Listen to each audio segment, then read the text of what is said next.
Hello everyone, welcome to the second lecture on computer vision in the lecture series from Robotics Club. In the last lecture, you learned about how images are stored in the computer. Images are stored in the form of matrix. Today we will learn about some more concepts of image processing. First is color spaces. Images can be stored in different color spaces. There are more than 150 color spaces in OpenCV. We will learn about three of them which are most commonly used. These are RGB color space, grayscale and HSV. First is RGB color space. In this color space, each pixel has three channels corresponding to red, blue and green colors. These values represent the amount of the three components present in a pixel.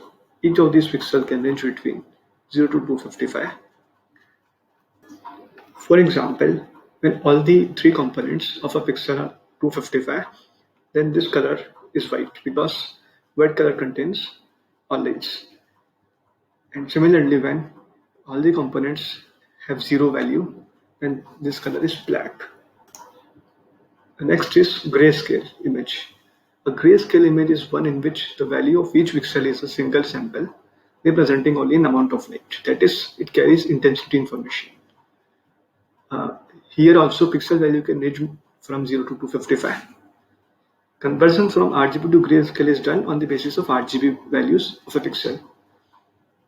A pixel value is determined by this formula: C1 into R plus C2 into G plus C3 into B, where C1, C2, C3 are weights which are between 0 to 1 and RGB at the pixel component values.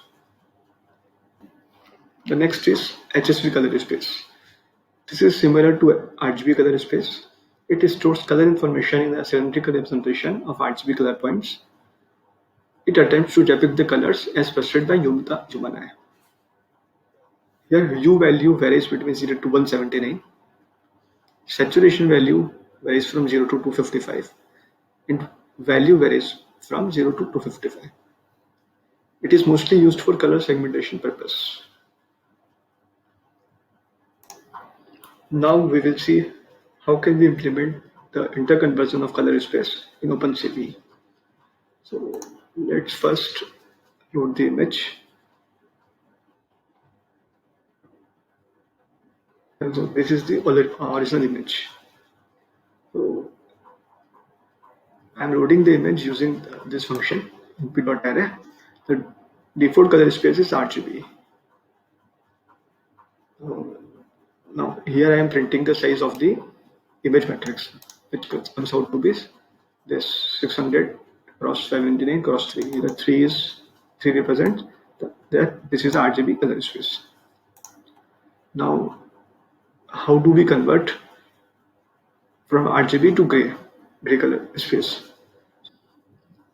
In the gray variable, I am storing the converted image to grayscale. The function which is used to convert is cv2.cvt color. First argument of the function is the original image. The second argument is denotes in which color space we want to convert. So here cv2.color bgr to gray. This represents we are converting from bgr to grayscale. So when we print this image, this comes out to be different from the original one. This is in the grayscale color space. The next color space is HSV color space. So using the same function but different arguments, we can convert our original image into HSV color space. The function is cvt.color. The first argument is the original image which we want to convert. And the second argument is in which color space we want to convert it to. So here colored BGR to HSV. These are commands to plot the image. When I run this cell, it outputs an image which is in the HSV color space. So we can see that these three images are different. Next topic is cropping of image using OpenCV. So as we saw before, the size of the the size of our image is 600 by 599. So we can extract any part of the image using the indices of the matrix in this range. Let's see how to do that. So when we input this image is our image matrix, and this represent the indices which we give between what indices we want to extract our image. So let's try this 250 to 350 and column also 250 to 350. And when we plot this cropped image,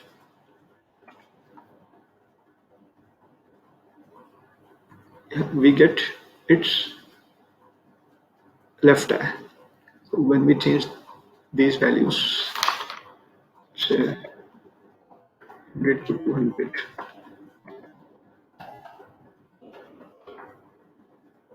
we get this right eye. So picking these indices, we can get any part of the image.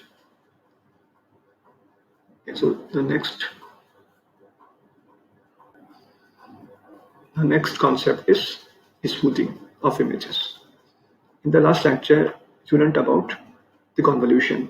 So this is one of the application of the convolution. Smoothing is performed to remove noise from images, which is most of the times necessary to further process the image. Images are converted with kernels. Depending upon the kernel used, smoothing can be characterized into 4 parts: averaging, Gaussian blurring, median blurring, and bilateral filtering. Out of these, averaging and Gaussian blurring are most widely used. First is averaging. This is done by convolving an image with a normalized box filter. It simply takes the average of all pixels under the kernel area and replaces the center element. So the kernel which we use in averaging smoothing is just a matrix containing all the entries equal to 1. So here 3 cross 3 kernel is shown. How it removes the noise. So noise is assumed to be random. Average of random numbers can be taken as 0, and hence noise is eliminated when we take average of a particular section of image. Next is Gaussian blurring. A Gaussian kernel is used instead of a box filter. Gaussian function is used to assign values to the kernel elements using this function. So here x sent by our indices and sigma is a constant which we fix depending upon our application. Gaussian blurring is highly effective in removing Gaussian noise from an image. When the distribution of the noise is also somewhat similar to Gaussian, then Gaussian blurring is most effective. So we can see that here the values of the matrix are assigned in the order of their distance from the center. The more closer an element to the center of the kernel, the more value it has, since it is a decreasing function. The next is median blurring. It takes the median of all the pixels under the kernel area of the image. The central element is replaced with this median value. This is highly effective against salt and pepper noise in an image. In this median blurring, kernel size should be a positive odd integer. Next, we will see how to implement these in OpenCV.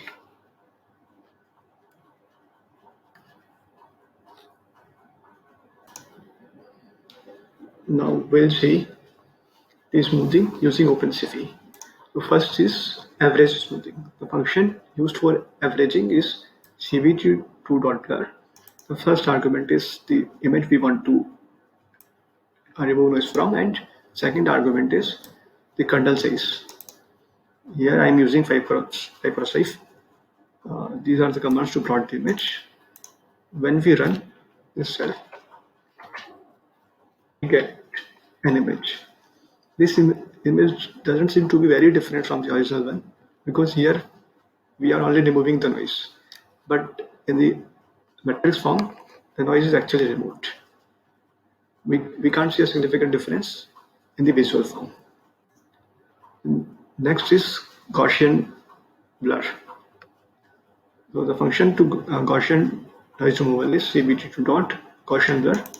Here also first argument is the original image, the second argument is the kernel size, and the third argument is sigma, which is a constant decided by us. So first I am setting the constant equal to 1. When I run the cell, we get here also we get an image in which we have applied a Gaussian blur. So we can also tweak this sigma parameter and we get different images. So as we increase the sigma, we get better image in terms of noise, but at the same time we lose information.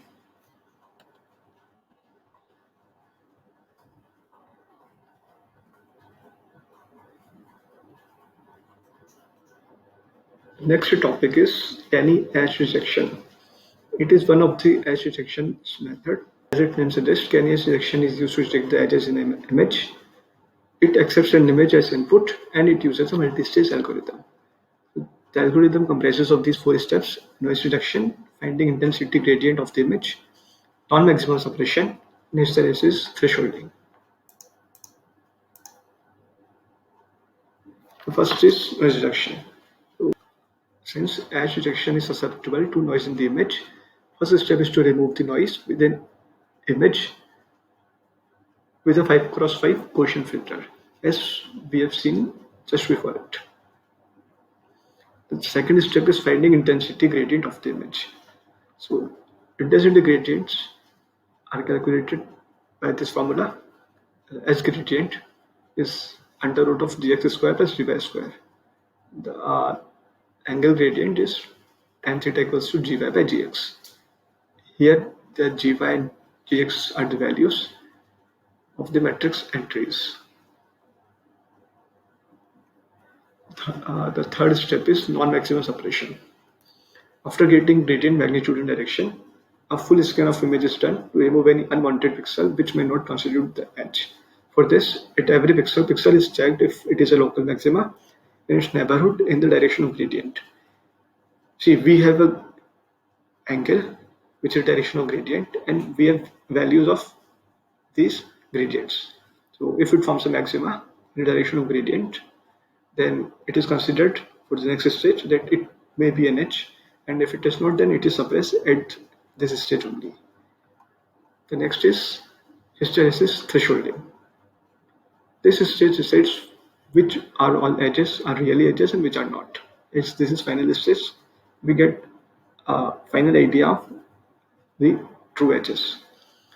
So what it does is, if the value of edge gradient is between two particular threshold values, those edges are kept and others are discarded. Those who lie between these two thresholds are classified edges or non-edges based on their connectivity. See, in this stage only there are two further stages. The first is we apply a threshold. If the values of the gradient lies between these thresholds, then it is considered for the next stage.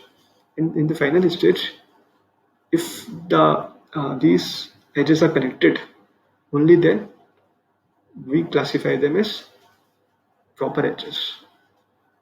So now we'll see how to implement Canny edge rejection in OpenCV.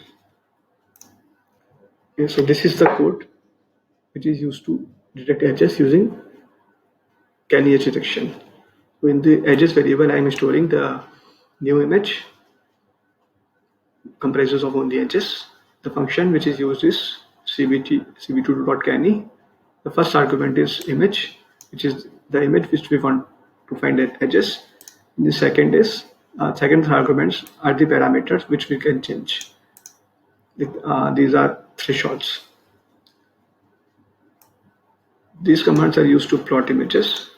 See, in the first subsection, I am finding the edges of the original image without applying any filtering on it. So let's see what is its output. First, comment this out and cell. Okay, so we see the edges of the original images. this. So like all the major features are visible over here. This is spectacles and head and nose and all. So most of the features are visible in this image. Now we see what change happens over there when we apply. Before finding the canny edges, we apply a blurring or smoothing on the image. So in this new variable, I am finding the canny image of the blurred image, which is smoothed before. Here we can see image blur. Um,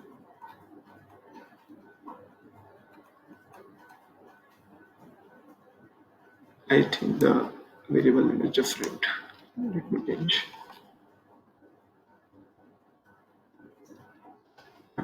So when we run it, we can see the difference between the canny edges of the original image and the noise-free image after applying average smooth function over it. So we can see that there are more edges in the upper image than the lower one. This is because the upper image there is noise present. So it made possible that many of the edges are due to noise. But in the below image, noise is not there, noise is suppressed, and the edges we are getting is only the actual image feature. This was a short lecture describing some of the important OpenCV functions which are easy to understand and implement. In the next lectures, we will be talking about some more advanced and very interesting topics like power transform, cascade classifiers, interest point detection, phase detection, etc. Thank you.